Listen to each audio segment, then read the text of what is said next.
หามกินนี่เราเป็นยังดีใจจนว่ายังโมถึกเลยดีใจจนน้ำตาอยากไหลดีใจน้ำเนาะตั้งบ่ไล่กับพี่น้องเลยมี FC เพิ่นแต่ละคอมเมนต์มากก็ถือว่ามีแต่คอมเมนต์ในทางที่ดีเนาะพี่น้องเลยบ่มีแนวลบเนาะมีแต่ย่องว่าเนาะมันเป็นนางสำนีนะนางคุ้ยเฮามาเผาเลยทุบมันบ่อันนี้เฮามีน้ำมันแต่เฮาทอดกินเลยนี่นะเฮาจี้ก็ได้จี้มันขาวๆแล้วเฮาบ่ต้องทุบจี้มันชุกมันเป็นนางงัวนี่นะกินแล้วมันอ่อน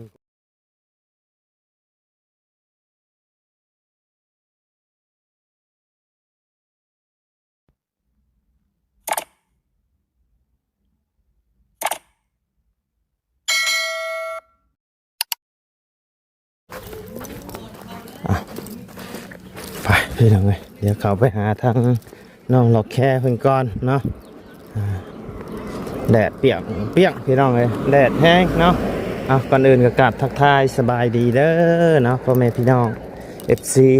เบิร์ดจุกุสู่คนเนาะบ่ว่าอยู่ในและต่างประเทศก็ยินดีต้อนรับเข้าสู่ช่องมาลัยคือเก่าพี่น้องเลยโอ้คักดีเนาะบัดนี้เนาะโดยสบายดีโอ้เย็นคักอันนี้นี่ร้อยชาวล้านพี่น้องเลยขึ้นอยู่ได้เลยเนาะโทษพี่น้องเลยเบิ่งเลยตัวนั้นประเทศอันในหนองลมใช่ตัวไหนอันนี้บ่ได้หรอกมันเพิ่นเชื่อมเลยแต่ว่าบ่เป็นอย่างหรอกยังเขาชิโบกขึ้นอีกเพิ่นยังจิโบกขึ้นอีกบ่เช้าได้อยู่หรอกปกตินี่มันบ่ต้องต่อเล็กขึ้นเนาะเสามันต่ำเสามันต่ำต่ำต่อสูงใช่มันโดยมันบ่ซ้ำกันเนาะ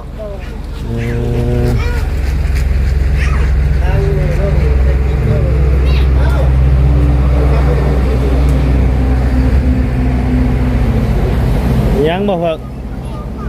ฮะ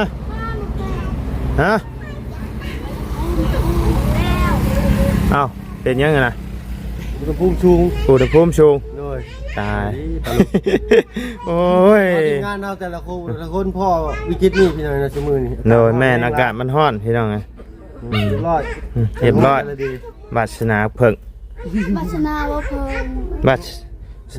เพิ่งนี่แหละมาตะเก็บยังไงนะเก็บหมกแข้งหัวไข่โดยสบายดีไปเอาค่าแล้วถ่ายให้โทรศัพท์เราเศร้าห้อนก่อนเดี๋ยวเราฝากไปหาทั้งน้องเราแค่เพิ่นก่อนจักดอกแค่จักชื่อลาพี่น้องเลยเดี๋ยวเข้าไปถามแล้วก่อนเนาะชื่ออย่างกันแน่เนาะไปพี่น้องเลยเนาะจักแล้วชื่ออย่างกันแน่โอ้ทั้งนี้เฮ็ดกินอย่างนี้นี่เนาะปิ้งปลาเน่าปลาดีๆบ่มีบ่มีก็การมันแต่บ่มีเงินชื่อปลาเน่าเพิ่นให้ฟรีบ่เพิ่นเฮาไปเอามาใช้ปลาเน่าซื้อมาตะเบียดแต่ว่ามันถึกเนาะปลาดีบ่มีเงินชื่อปลานี่มันถึกแน่ซื้อมันก็ได้หลายโตเนาะเอาไปหาทั้งน้องเพิ่นก่อนเด้อเสียเด้อเด้อทางแม่น้องแต่งจริงเพิ่นพี่น้องดดไผ่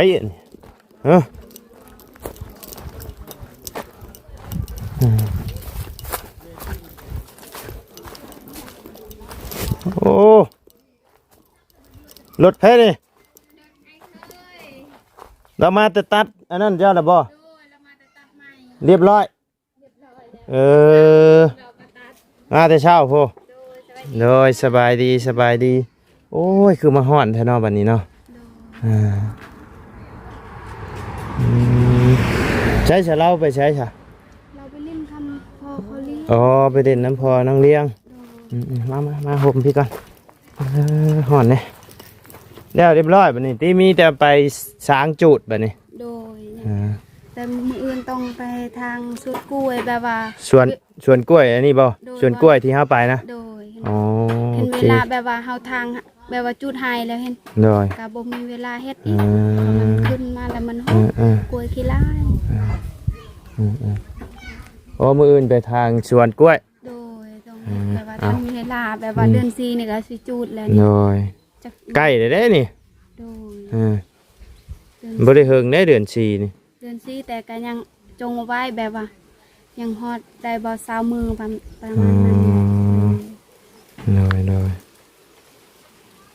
เดือน4ก็เริ่มจูดเริ่มปลูกเริ่มหยังแล้วเนาะ โดย อืม ปลูกเขาวอิหยังกะด้น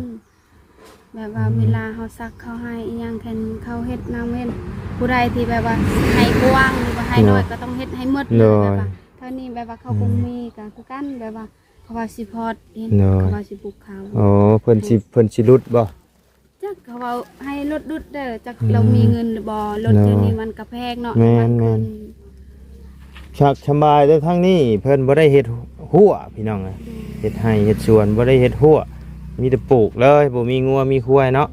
แบะอิหยังก็บ่มีพี่น้องเอ้ยอยู่ทางบ้านค่อยบ่ได้แหละอ่า ต้องเฮ็ดเนาะ ต้องเฮ็ดดีไงยังหม่นน่ะ โด งัวควายมันหลายแบบมันบ่ได้เป็นภูเป็นหยังนี่เด้มันเป็นดินเพียงเลย โด งัวควายมันก็ไปง่าย อันนี้ก็ไปง่ายอยู่แต่บ่มีในบ้านนี่บ่มี บ่มีเลยเนาะ โดยในบ้านเขานั้นมีงัวควายแต่บ้าน โดย หมูตอนนั้นเห็นเขาก็มีเป็นคนเลี้ยง อ่า แล้วมันก็แบบว่าใหญ่พี่ดีว่าเขาแพงนะ โดย มันก็ตาย ตาย บ่ฮู้สาเหตุเลย มันถึกพระ แม่นบ่ โดย เขาก็มีจนตาย คือเมื่อวานนี่คือจังว่าเห็นว่าบุญคงเพิ่นมาแจ้งข่าวดีบ่ บุญคุณ อ้าว โอ้โดยแล้ว เพิ่นมาแจ้งข่าวดีบ่ โดยแล้วว่ามาถามเรื่องใบสนุกครัวของน้องนั่น โอ้ แหละ แต่ว่าเงินมีมาแล้วบ่เงินน่ะเพิ่นมาแจ้ง โดยแล้วว่ามีอยู่แบบว่าอยากฮู้แบบว่าราคา อ๋ออยากฮู้ พอเรา ละ สิโอนมาให้ ราคาก่อนเนาะ โดย อ๋อแต่ว่าทางว่าบุญคงเพิ่นมาแจ้งไว้แล้วเนาะ โด อ๋อย ว้าวดีใจนำพี่น้องเอ้ย ดีใจ อ่า แฮงดีใจแฮงแบบว่าจนน้องแบบว่าเวลาเขาอายมานี่แบบว่าดีใจแฮงเห็นดีใจหลายเรื่องจนน้องเดี๋ยวนี้น้องจนเว้าอีหยังหลายบ่ได้เลยแบบว่าดีใจแฮงแบบว่า ดีใจเนาะ โดย ความฝันกะเอาพี่น้องเอ้ยความฝันของน้องเพื่อนก็ใกล้จะเป็นจริงแล้วสิ่งหนึ่งเนาะอ่าเรื่องสัมมโนพี่น้องเอ้ยก็ใกล้จะเป็นจริงแล้วละมีแต่ว่าเจ้าชายไพ่ไปถามมันนี่ ตอนแรกว่าสิไปทำอยู่กลุ่มก่อนแต่ ไป แบบ ทำอยู่กลุ่ม ถ้าเขาให้ไปเมืองและน้องก็บ่ฮู้นั่นแล้ว เมืองก็เชฟโปนพอละ โดยแต่ว่าต้องทำอุบานก่อนเห็น เลย ว่าแนวใดแนวใด เจ้าต้องไปถามทั้งในบ้านให้ในบ้านเพิ่นประสานให้ก่อนเนาะแล้วก็ถามผู้ที่เพิ่นแล่นสัมมโนตำรวจกุมมันยังอะไรตำรวจอีกยังเพิ่นฮู้อยู่ดอกเป็นแลนชัมมโน อย่ามาทำ บ่กล้าบ่ บ่กล้าแล้ว เป็นหยังบ่กล้าเขาบ่ฮู้ เขา เขาบ่ฮู้เขาก็ถามเพิ่น โดย ไปกับแม่เจ้าหั่นนะไปถามเพิ่นเบิ่ง แม่แห่งกระเต็ก แห่งกระเต็ก เล่าอีหยังก็เล่าแห่งย่านก็น้องอีก ชวนน้องของมีหยังแล้วไปนํมีไผแน่ที่ว่าที่ว่าฮู้ๆแน่ซะแบบว่านั่นแน่แบบที่ว่าฮู้จักแน่หั่นนะกะว่าพาไปนำแหละกะปะกะเว้านำหั่นนะ ว่าสิชวนพอเขาเลี้ยงอายพอบักไก่เล่าแห่งกว่าน้องอีก แห้งกว่าน้องอีกดิ โดยเวลาลูกเราเป็นใครอีหยังมาเห็นกระส่วนแบบว่าน้องนี่แหละเป็นคนไปพาไปเราบ่กล้า เราบ่กล้า โดย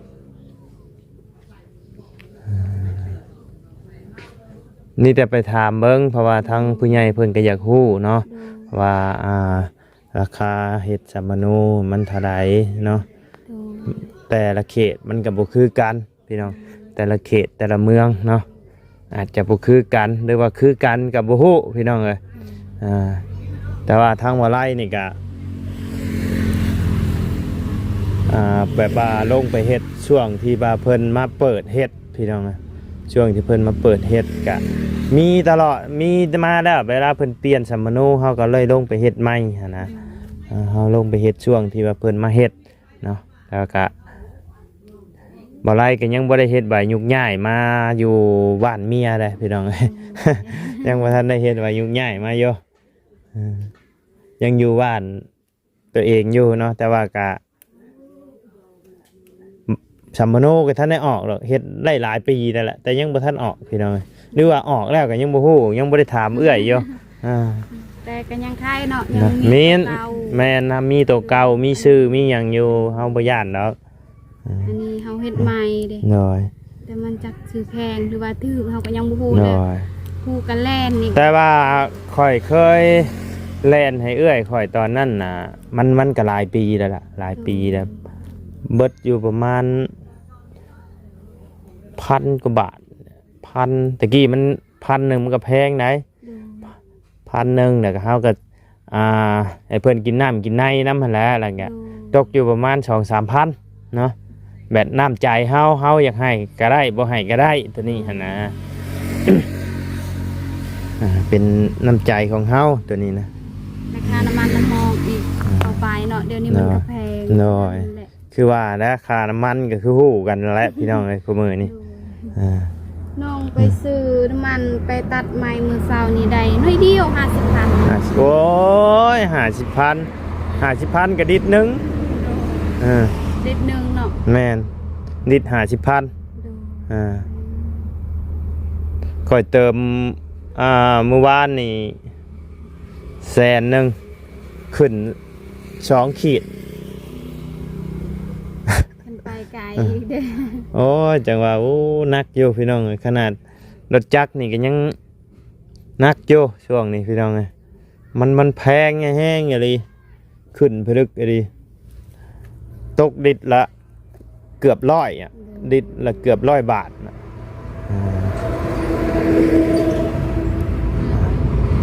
ลองไปถามเพิ่นเบิ่งเนาะมามันราคาเท่าไรแล้วก็แจ้งบอกทางบ่าวบุญคงเพิ่นมีเฟซมีหยังกันอยู่บ่สิแจ้งกันได้บัดแจ้งทางพ่อเขาแหละมีเฟซพ่อผู้ว่าอยากฝากให้อ๋อเจ้ามีเฟซเพิ่นอยู่บ่โดยมีแล้วก็ให้เพิ่นติดต่อเอาให้โดยโอเคดีแล้วซะเนาะพ่อเพิ่นเป็นคนทางไหนเป็นคนลาวนี่บ่คนลาวแต่อยู่ต่างประเทศบ่อยู่มีกาโดยดีแล้วมีเฟซเพิ่นก็ฮู้แล้วก็แจ้งบอกเพิ่นแต่ว่าก็สิแพงอยู่หรอกพี่น้องเอ้ยขั้นต่ำก็เอาฮอดแล้วประมาณ3 ล้านเนาะ3 ล้าน3 ล้านหรือ4 ล้านเนาะประมาณ100-200พุ่นแหละพี่น้องเอ้ย ก็ถ้าเบิ่งเนาะพี่น้องเอ้ยอาจจะบ่ฮอดก็มีเนาะเพราะว่าเฮาก็ทันได้ไปถามตั้งแต่กี้ก็บ่ได้มีมาเลยบ่จันบ่มีเลยแบตคือเอื้อยเจ้าเดี๋ยวนี้จ้ะเขาแบบว่าเขาเอาผัวแล้วเขาได้เชื้อผัวน้ำผัวแล้วไปเข้าน้ำผัวโดยตอนเราอยู่เฮือนก็ยังบ่มีโดยคือว่ามื้อเช้านี่ทั้งบ่าวเสียงเพิ่นมายังจ้ะเรามาเอาให้เงินเท่าไรน่ะ2 ล้านโอ้ดีใจนำโดยพอนำเก็บเราให้เอาให้น้องกับแม่น้องดีใจหลายแล้วก็ขอบใจเราให้คนละล้านเนาะแบบว่าให้เราหังมีเทื่อหน้าให้ได้กว่าเก่าให้ชีวิตดีขึ้นกว่าเก่าโดยเราใจดีโดยก็มีทั้งFC หรือว่าผู้ใหญ่ใจดีเพิ่นก็โอ้ชมน้องเพิ่นมาหลายแล้วพี่น้องเวลาน้องเพิ่นเว้าเพิ่นจาม่วนดีเพิ่นมาเนาะพูดจาแบบ ใจทาง FC โดย แบบว่า อ่า ทีมแบบว่าทีมอายเองก็ โดย แบบอหยัง ทีมงานเอาของอ้ายโด ที ย มงานของอายที่แบบว่าติดตามแค่ โด บอก ย บ่มีทีมอายนั้นน้องว่าน้อง โดย บ่ดีใจและความฝันน้องคือสิบ่สำเร็จปานนี้ โดย น้องดีใจหลายๆ ดีใจเนาะ โดยเว้ายามหามกินนี่เราเป็นหยังดีใจแฮงจนเว้ายังบ่ถึกเลย ดีใจจนน้ำตาอยากไหล โดยอ่ะดีใจน้ำเนาะตั้งบ่ไรกับพี่น้องเลยอ่าผมมี FC เพิ่นแต่ละคอมเมนต์มากก็ถือว่า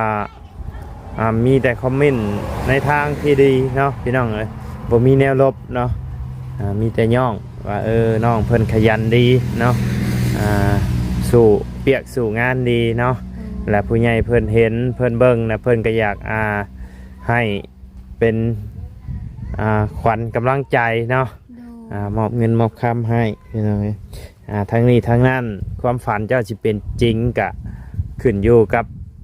ตัวเจ้าเองและกับบุญวาสนานํเนาะขึ้นอยู่กับตัวเจ้าเองว่าเจ้าเป็นคนทำมาหากินเฮ็ดเวียกเฮ็ดงานขยันบ่อันเจ้าเอามายามใดก็นอนเบ้นมายามใดก็นอนเบ้นนี่กะผู้ใหญ่เพิ่นก็เบิ่งอยู่ได้น้องเอ้ยโมเมนต์เพิ่นสิบ่เบิ่งนะเพิ่นฮู้เบิดผู้ใหญ่เพิ่นแฮงเพิ่นแฮงฮู้เพิ่นเบิ่งออกเบิดเนาะว่าเฮาสร้างเอาหรือบ่สร้างเอาพี่น้องเอ้ยคือน้องเพิ่นนี่มานี่คือเฮาบ่ได้อีหยังเลยได้พี่น้องเอ้ยก็คือมีแต่ว่าน้องเพิ่นเฮ็ดปุ๊บปั๊บเลยพี่น้องเอ้ยเวียกงานเนาะ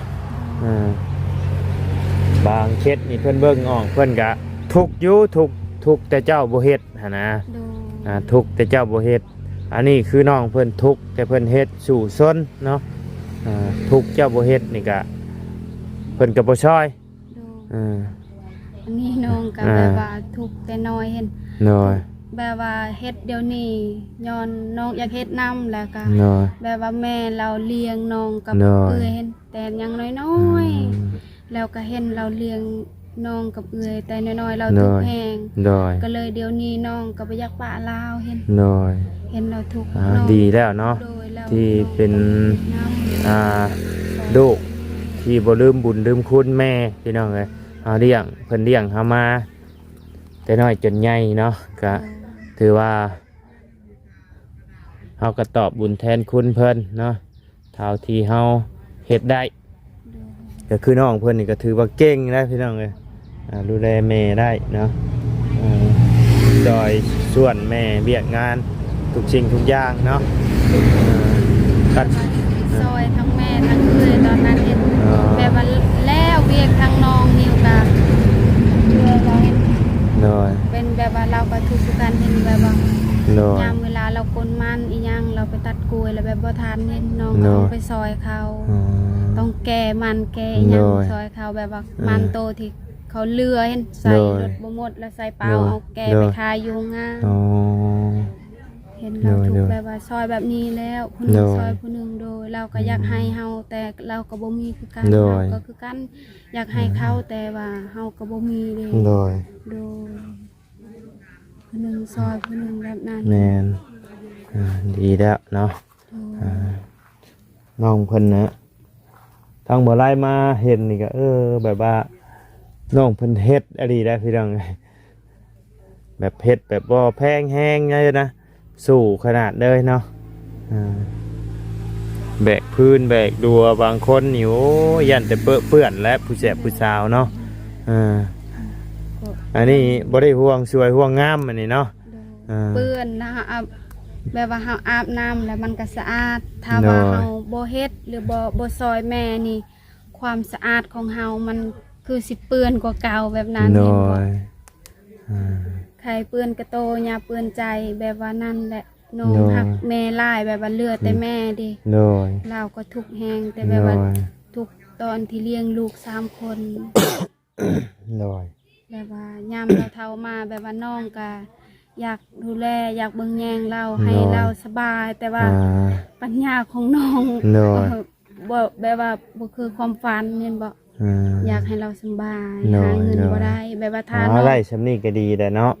ถ้าว่าน้องเรียนหนังสือแบบว่าเป็นหนังสือเห็นบ่ น้อย เราคือสิสบายกว่านี้ น้อย โดยแบบว่าทางหาเงินอีหยังน้อง บางคนเพิ่นเป็นหนังสือเพิ่นก็บ่นั่นก็มีได้น้องเอ้ยแบบว่าแบบนั้นแบบว่าเขาเป็นแต่เขาบ่อยาก อืม ความแบบว่าความฝันของเขาบ่มีหรือบ่ เนาะ อีหยังน้องก็ยังบ่ฮู้เห็น น้อย แต่สำหรับน้องถ้าว่าเป็นหนังสืออีหยังนี่แบบนั้นคือว่าอยากให้แม่เพิ่นสบายถือ น้ ว่า อย น้องความคิดของน้องอยากให้เราสบายแฮง น้ น้อ อง ย ก็เลย อืม อีหยังน้องก็ต้องเฮ็ดให้หมด น้อย แบบนั้น น้อย สมมุติเนาะสมมุติว่าเจ้าเป็นหนังสือสมมุติว่าเจ้าเป็นหนังสือนี่ในความคิดเจ้าอยากเฮ็ดหยัง อยากแบบว่าขายแบบว่าแถวนี้ก็ขายกล้วยขายหยังเห็นแบบว่าซื้อกล้วยอีหยังเห็น โอ้รับชื่ออิหยังขายต่อ โดย ขายเครื่องออนไลน์นั่นนี่บ่ แบบนั้นก็ อยากขายบ่ขายเครื่องออนไลน์อิหยังตอ ขา บ ยเครื่องออนไลน์เฮาบ่เป็นหนังสือก็ขายก็ได้ เฮาตอบแชทบ่ได้สมมุติหันนะสมมุติว่าแบบว่าเจะเป็นหนังสือเนาะจะเป็นหนังสือแล้ว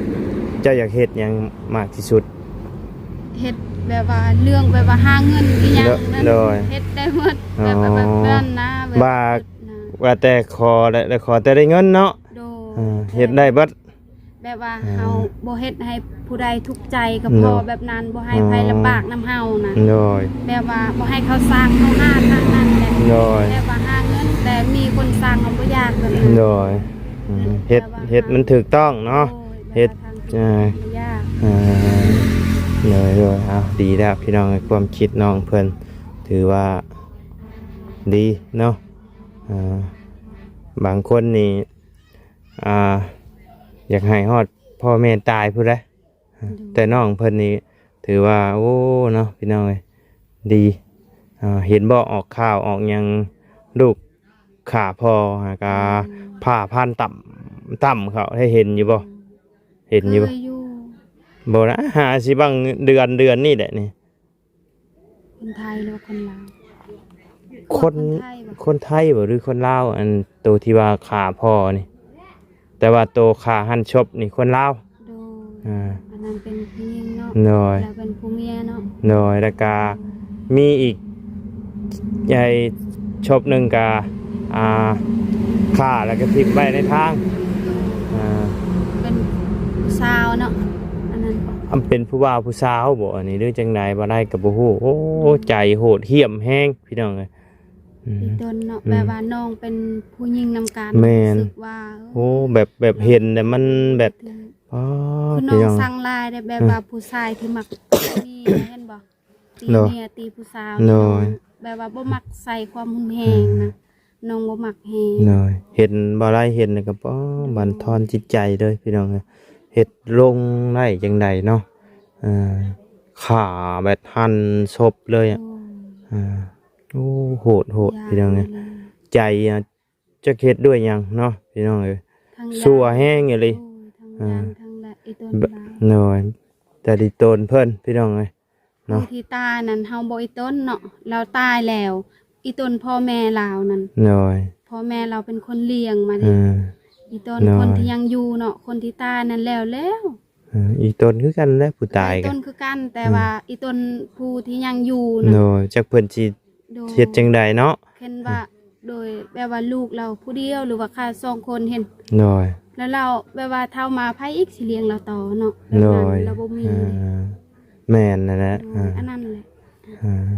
แบบว่าเว้าพื้นเห็น แบบว่าคือแม่เฮานี่แล้วอยู่ น้อย สองคน อ่า ลูกนี่เสียแล้วเราสิอยู่นำไผ หน่อย นั่นแหละแบบนั้นแหละ โหดแห้งพี่น้องเอ้ยแบบเพิ่นจับได้ก็แบบหน้าตาแบบบ่มีแบบว่าความโศกเศร้าบ่มีความเสียใจเลยหมอนั่นน่ะพี่น้องเอ้ยแบบยิ้มเฉยอ่ะ เบิ่ง ว่าสะใจแฮง อืม เนาะ เบิ่งในข่าวนะแม่นแบบโอ้คนแบบนี้เอาไว้กะนักโลกพี่น้องเอ้ยประหารซะเนาะ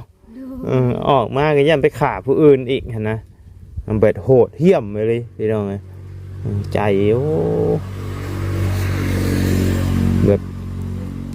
จักสิเอาคำใดมา ปรียบเทียบว่าจักสิเอาคำใดมาเว้ามาบ่าให้หั้นนะพี่น้องเอ้ย แถวนี้แถวบ้านนี่ก็เคยมีอยู่ มี เพราะว่าแถวบ้านเฮานี่บ่มีแต่อยู่ในอยู่บ้านแสลงนี่ยังก็เคยได้ยินอยู่ เคยบ่ โดยแบบว่าเวลาเมียกินข้าวเห็น เนาะ เราก็เอาพันนี่เอาผ้าพันคอเมียเลย ผ่าพันคอเมียตายเลย โดย โอ้โหด แล้วจั เนาะ กออกหรือยังเดี๋ยวนี้เรา อืม เป็นโทษนะ ตลอดชีวิตด้วยแหละ จัก แวดแบดฆาตกรรมหั่นศพเลยพี่น้องเดี๋ยวนี้ก็ยังแบบว่ายังหาชิ้นส่วนยังบ่พออยู่เลยพี่น้องช่วงไอ้ยังเพิ่นออกข่าวช่วงไอ้ซี่โครงเนาะยังบ่พออยู่อ่า ผู้กะแบบว่าไปหากินอีหยังปลาอีหยังแถวนั้นกะบ่กล้าแล้วเนาะ โดยบ่กล้าแล้ว ทั้งบ่กล้าและทั้งแบบว่า ย่านนะมันสยองนะ ดู เห็นแนวโอ้ยพี่น้องเอ้ยอืม จักไผเห็นเนาะแบบว่า มันกล้องวงจร มันมีทุกซอกทุกมุมเลยอยู่ไทย ความลับบ่มีในโลก โดยแมน เฮาเฮ็ดแนวใดแบบว่าเฮาเฮ็ดผิดอีหยังกะบ่มีดอก แม่น ปิดแต่ มือใดมือหนึ่งมันก็ต้องอันนั้นน่ะเฮาสิเฮ็ดหยังก็ตามมือใดมือหนึ่งมันก็ต้องพิวก็ต้องฮู้เพิ่นต้องฮู้เนาะ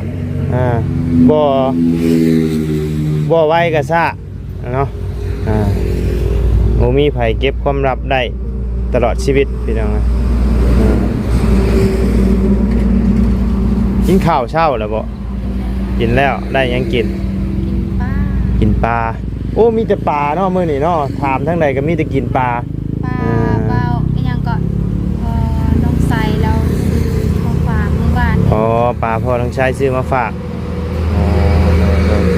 ทั้งนั้นก็กินปลาหลังนั่นก็กินปลาหลังนี่ก็กินปลาพี่น้องเอ้ยมีแต่ปลากับปลาเนาะ เบียดบ่ ปลาเบียดบ่แล้วบ่ เราไปซื้อไก่ นี่ซื้อหนังมาฝากเอาไว้ทอดกินเคยกินอยู่บ่แบบนี้เคยอยู่บ่ นางแบบนี้บ่ แม่น นางแบบนี้บ่เคยกินแต่แบบว่านี่แม่เฒ่าบ่นี่แม่เราเคยเฮ็ดอยู่เห็นโตมันเป็นนางซันนี่นะ หนังคุ้ยเฮาเอามาเผาเลยทุบมันบ่อันนี้เฮามีน้ำมันแต่เฮาทอดกินเลยนี่นะเฮาจี้ก็ได้จี้มันขาวๆแล้วเฮาบ่ต้องทุบจี้มันชุกมันเป็นหนังงัวนี่นะกินน่ะมันอ่อนกว่าหนังคุ้ย ขอบใจหลาย โดย ๆ โดยเนาะโอเคสับมีแต่ว่าทั้งข่อยก็สิได้กลับปะกันเด้อบัดนี้เด้ออากาศมันร้อนพี่น้องเอ้ยช่วงแรงๆผู้ใดสิเข้ามาเยี่ยมยามใหม่เด้อ โดย โดย เบาไหลมีความสุขหลายๆเด้อ โด แบบว่าย ในชีวิตขอให้แบบว่าสำเร็จในทุกสิ่งที่ว่าคิดสิ่งใดขอให้ปรารถนาสิ่งนั้นเด้อ โดยสา ขอให้เจอแต่ ธุ สิ่ง เนาะ ดีๆให้เบาไหล โด เด้อย สาธุเนาะโดยไปกลับก่อนเด้อโดยไปพี่น้องเอ้ยสำหรับคลิปนี้ทางบ่ไลก็สิได้ขอจบคลิปปิดคลิปลงไปเพียงสำนี้กันเด้อพี่น้องเด้อพบเจอกันในคลิปหน้าเนาะสำหรับคลิปนี้ไปแล้วพี่น้องสบายดีเด้อ